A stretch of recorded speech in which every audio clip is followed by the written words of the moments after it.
Now that the troublesome situation has passed, we can relax and enjoy ourselves. He whispered these words to his niece's ear. The cause of the trouble was none other than his daughter. I had to leave home abruptly for a business trip. Despite my concerns about being away from my daughter for several days, John reassured me and bid me farewell, urging me to go in peace. My daughter and John usually spent quality time together, so I felt at ease leaving her in his care. However, recently my daughter's behavior had taken a peculiar turn. In hindsight, I should have delved deeper into these feelings. "Mommy, don't go to work," my daughter clung to my leg, reluctant to let go. Unfortunately, I failed to recognize her desperate plea for help. Feeling like a failure as a mother, little did I know that John would lock my daughter in the storage room and embark on a trip with his niece. Forgiving John for the irreversible harm he caused to my daughter and niece is something I can never do. My name is Sherry. I married John the same year Heidi became pregnant. Our daughter Samantha is now 5 years old. Our paths crossed through a common friend's introduction, a rather ordinary occurrence at the time. John, who had a fondness for children, worked at a toy manufacturing company while I had just been chosen for a work project. Despite being engrossed in our respective careers, marriage was not on our minds. However, upon discovering my pregnancy with Samantha, everything changed. Having the baby meant taking a maternity leave and potentially being sidelined from the project. Witnessing similar situations at my workplace, I felt disheartened about my professional future. Yet John consoled me, expressing his willingness to quit his job and become a full-time stay-at-home dad. He had taken his current job with the hope that our future kids would play with the toys he helped create. John had already played a role in developing several products, some of which were already on the market. His dream was for me to fulfill my potential. These words prompted me to decide to have our daughter. I explained the situation to my company and returned to work 3 months after giving birth. Despite a slight gap, I managed to stay on the project, gaining valuable experience. Returning to work so soon after childbirth was challenging, but the thought of John and Samantha waiting at home fueled my determination. Currently leading a newly launched project, I strive to leave work on time by working remotely during weekdays. Although weekends, work, and business trips are sometimes inevitable, my daughter remains supportive, encouraging me with strong words. The concept of a full-time stay-at-home dad was not fully understood by society, but as a family, we harmonize our roles, leading to a happy life. One day my sister-in-law discussed her divorce with us. Her husband, 10 years her senior, had frequent clashes due to differing opinions. The final straw was when he raised his hand against her. The divorce brought relief to my sister-in-law, who no longer had to witness her daughter Lily cry. Lily, an 11-year-old, had experienced the violence firsthand, prompting the decision to divorce. John, with his usual sense of humor, offered support, jokingly saying, "If you ever need anything, just say the word. I'm always home." Although it brought laughter, we nodded in agreement with John's sentiment. His words played a crucial role when John decided to quit his job and become a full-time stay-at-home dad. It's not about being a man or a woman these days. Whoever can do it should. Without my sister-in-law's support, we might not have maintained a good relationship with our in-laws. Our happiness owes part of its existence to her. Expressing gratitude, she mentioned considering a move to our neighborhood. We welcomed the idea, ensuring her that it wouldn't be a bother. Facing the need to leave the rental apartment shared with her ex-husband, she pondered returning to her in-laws' house an hour away. However, this would complicate her commute, and Lily would have to change schools. Fortunately, our house was within Lily's school district. They found a vacant apartment nearby and decided to move in, suggesting that we look after Lily after school until her mother finished work. John and I agreed. Despite my sister-in-law's initial concerns about being overprotective, our proximity allowed us to keep a close eye on Lily, making John's role vital in the process. With Lily in our care during her mother's working hours, we began a new chapter in our family life. Living nearby, my daughter and her cousin quickly adapted to the routine. Initially, everything seemed to be going smoothly. However, my daughter's sudden resistance to being apart from me raised questions. Accustomed to seeing me off to work from a young age, I assumed she was comfortable with the routine. Was she feeling lonely, or was there another source of anxiety? Puzzled by her behavior, I attempted reassurance. Mommy's just gonna work. I'll be back tonight. Despite my attempts, my daughter clung tighter, revealing her inner turmoil. Concerned, I discussed the situation with John, who optimistically suggested that perhaps something happened at preschool. Assuring me that Lily's presence would provide comfort, John believed they might share secrets and alleviate any concerns my daughter had. Hoping this was the case, I refrained from pressing my daughter for answers. My daughter and Lily formed a close bond, with Lily treating her like a little sister. Observing their camaraderie, I believed my daughter's behavior was a passing phase. As my workload approached a lull, I planned to take leave and spend quality time with my daughter soon. However, unexpectedly, a business trip arose requiring my absence for 5 days. Despite concerns, John's reassuring words encouraged me to proceed with the trip. Packed and ready, I left home 2 days later, with Lily visiting at the time. John, my daughter, and Lily saw me off with smiles. Little did I know that, at that very moment, events were unfolding at home beyond my expectations. John, exhibiting signs of departure, raised anxious questions from Lily. "Isn't Samantha coming with us?"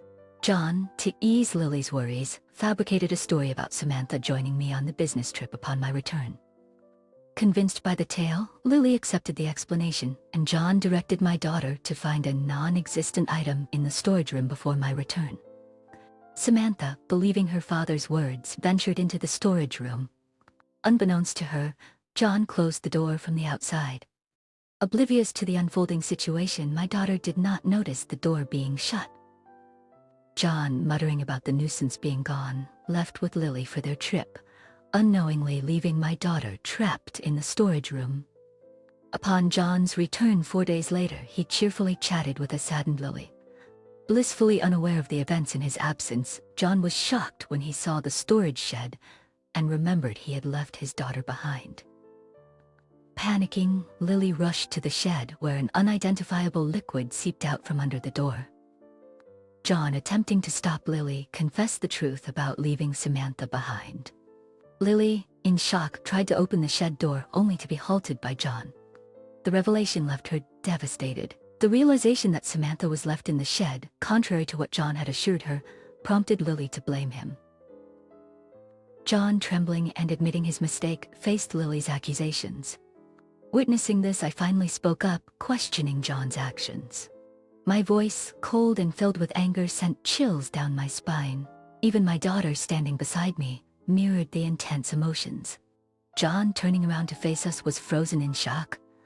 Sherry, contrary to John's astonishment, Lily burst into tears upon seeing Samantha. Hugging Samantha tightly, Lily expressed relief that she was safe. Samantha, avoiding eye contact with John, reciprocated Lily's embrace. I couldn't help but wonder about the emotional toll these events had taken on the innocent children. I stood protectively in front of my daughter Samantha and niece Lily, yet John showed faint concern. "I'm glad you're safe," he said.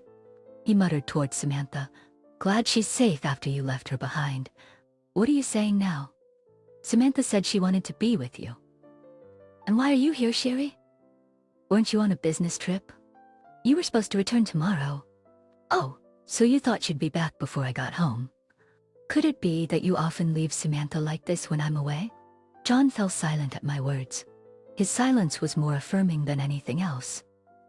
"I've already heard the story from Samantha. I'll be hearing it from Lily as well." Turning to Lily, who was still embracing Samantha, she met my gaze firmly and nodded as if she had made a decision. The fact that I was able to rescue my daughter Samantha was a stroke of sheer luck. The thought of what could have happened if my business trip dates hadn't changed sends shivers down my spine. On the day I was supposed to leave, I indeed boarded the Amtrak. However, I received a sudden notification that the trip was cancelled, so I got off the train mid-journey and returned home. Since the trip was called off, I could return home directly, arriving earlier than my usual time. Finally, I would have a chance to talk with Samantha. I took a taxi from the station, rushing home. As I got out of the taxi and approached the front door, I heard a voice calling, "Mommy." Thinking Samantha had seen me and was running towards me, I turned towards the voice, only to be shocked. Samantha's voice was coming from inside the storage shed. "Samantha?" In a panic, I opened the shed door to find my daughter there, drenched in sweat and sobbing uncontrollably. At her feet lay the burst remnants of a water-filled bouncy ball I had given her. This toy was developed by John when he was still working at the toy manufacturer. I had given it to Samantha, hoping to cheer her up when she first started showing signs of distress. Apparently, she panicked when she realized the door was shut, either throwing or stepping on the ball, causing it to burst. The liquid seeping out of the shed was from this ruptured bouncy ball. The floor was also scattered with Samantha's old clothes. "What happened? Why are you in here?" I hugged my crying daughter and asked her. What she told me then ignited a fury in me, the likes of which I had never felt before in my life. Samantha said, "You asked her to look for my jewelry. She's deeply shocked both from being left behind and being locked in." That locked in? The door wasn't locked. I thought she would come out on her own. Being suddenly shut in is frightening even for adults. It's not surprising she panicked and couldn't open it. And I've heard about the usual situation. Now I finally understand why Samantha started acting out. My husband would have noticed the cause. After all, he was the cause of it. After we started looking after Lily, John began to favor her. He neglected Samantha. My daughter felt increasingly lonely as John only paid attention to Lily. But Samantha, caring for me in my busy schedule, could only express her feelings in such a way. It seemed she also knew Lily was troubled by John's behavior. The photo of them whispering might have been taken while they were discussing this. Samantha really wanted to talk to me about Lily and hoped I could help in some way. However, Samantha didn't have the right words to accurately convey this. Unsure of how to express it to me, Samantha's words to me were hesitant. Yet she cared deeply for Lily, despite feeling lonely herself. What a kind-hearted child she is. After hearing from Samantha, I immediately called John, but he didn't answer. No matter how many times I called, usually he would call back right away, and it was unusual for him not to answer. Something was wrong, and I reached out to my sister-in-law. During this conversation, I learned a shocking fact. John had told her he was going on a trip with Samantha and Lily. John had contacted my sister-in-law as soon as he found out about my business trip. Sherry is going on a long business trip. During that time, I thought of taking Samantha and Lily on a trip because Samantha might feel lonely. What do you think? My sister-in-law was also busy with work and felt guilty for not being able to spend much time with Lily. John lied that Samantha and Lily wanted to go to a theme park, and my sister-in-law agreed, thinking it would be good for Lily. Of course, I hadn't heard anything about this plan from John. Hearing this, I felt as if the blood had drained from my face. Could John have been planning to leave Samantha alone at home during this trip?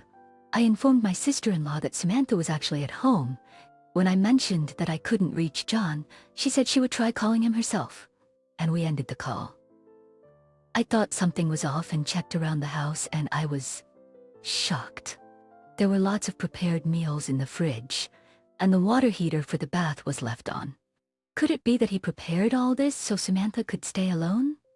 That is, John had planned to leave our 5-year-old daughter alone for 4 days, with just these arrangements.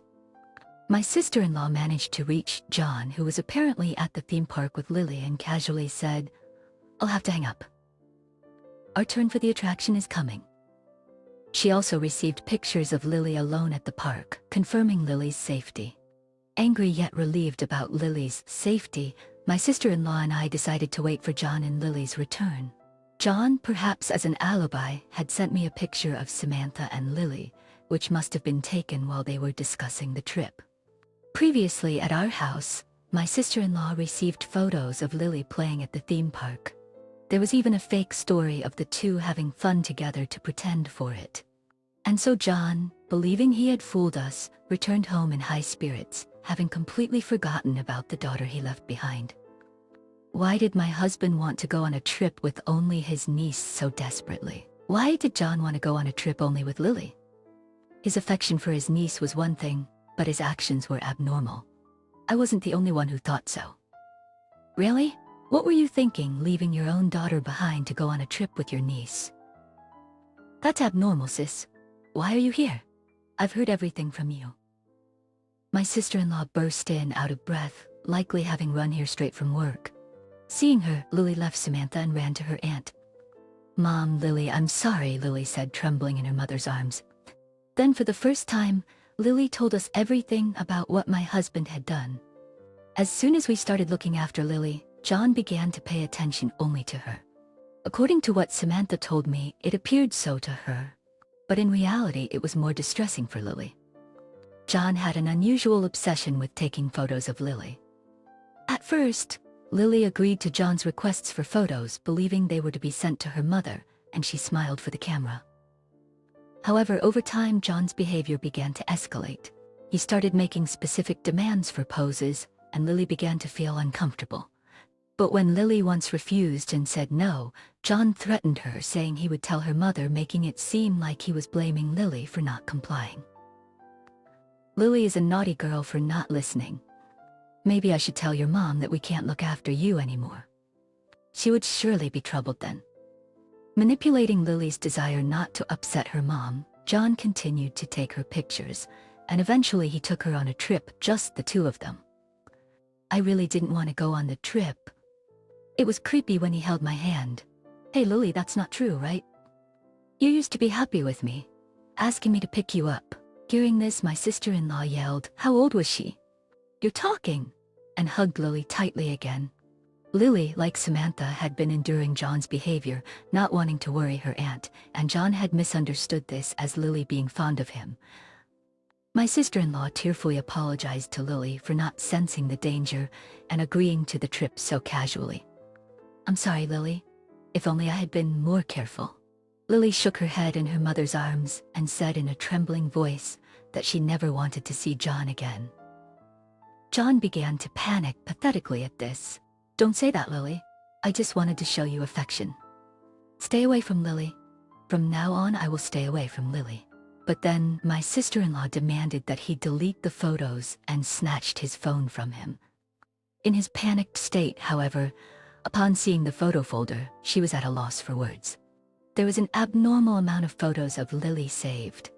Lily's expressions in the photos seemed like forced smiles, but it was clear she was frightened. Looking back, all the photos John sent never had Lily looking directly at the camera. John must have noticed the change in Lily's expressions too. That's why he only sent photos where Lily's expressions weren't clear, yet he let his desires run wild and took Lily away. Disgusting. I felt nauseated by John's abnormal behavior. My sister-in-law, holding the phone tightly, seemed frozen in place. We both shielded our daughters behind us, confronting John. There was no way I could forgive him for leaving Samantha behind, and I didn't want him near our daughters ever again. All feelings of affection had vanished in an instant. It's not like that. Listen to me. I love Lily, and of course I love Samantha too. John continued to make excuses, only further frightening Samantha and Lily. I presented him with the divorce papers I had prepared during his trip, gathered our belongings, took Samantha, and left the house. I couldn't bear to share the same air with him for another moment. My sister-in-law and Lily followed us out. All that followed were my husband's sad screams. Afterward, I took my sister-in-law and Lily to their parents' house and informed them about John's behavior. When I mentioned leaving him with the divorce papers, my in-laws promised to handle everything from there. They assured us they would prevent John from approaching us again. Lily finally seemed to find some peace upon hearing their words. My sister-in-law and Lily decided to stay with my in-laws for the time being, planning to sort out work and school later. Though it likely meant Lily would have to change schools, we couldn't discount the possibility of John lurking around her school route. Samantha and I decided to return to my parents' home too. During John's trip, I had been managing work, household chores, and childcare alone. Thankfully, Samantha was a resilient child, and I felt confident that we could manage well on our own. Living without John, just the two of us, seemed entirely feasible. Those hellish 4 days indeed contributed to my newfound confidence. For a while, we'll live at my parents' house, grateful for their kindness. But I plan to move closer to my workplace before Samantha starts elementary school. We started our new lives, but John was still stuck in the past. Thanks to my in-laws, I was able to finalize the divorce from John without ever having to see him.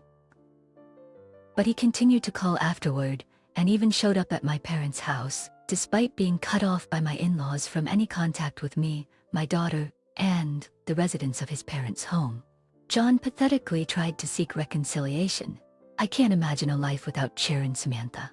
His words only instilled fear in me. I asked my parents to contact the police, who came and took away John, who was screaming at our doorstep. He was served a restraining order by the police, and finally seemed to understand. He was alone. All this destruction was his doing, and it was too late for regrets. I wonder how John, having been a stay-at-home dad, planned to live since then, but that was no longer my concern. Samantha had been down for a while after the incident, but she's finally starting to smile again. Though divorced from John, we still keep in touch with my sister-in-law and Lily, and their smiles are returning too, to overwrite the traumatic memories of the theme park with Lily. We are planning a trip there, just the four of us. I'm looking forward to creating many happy memories for Samantha and Lily.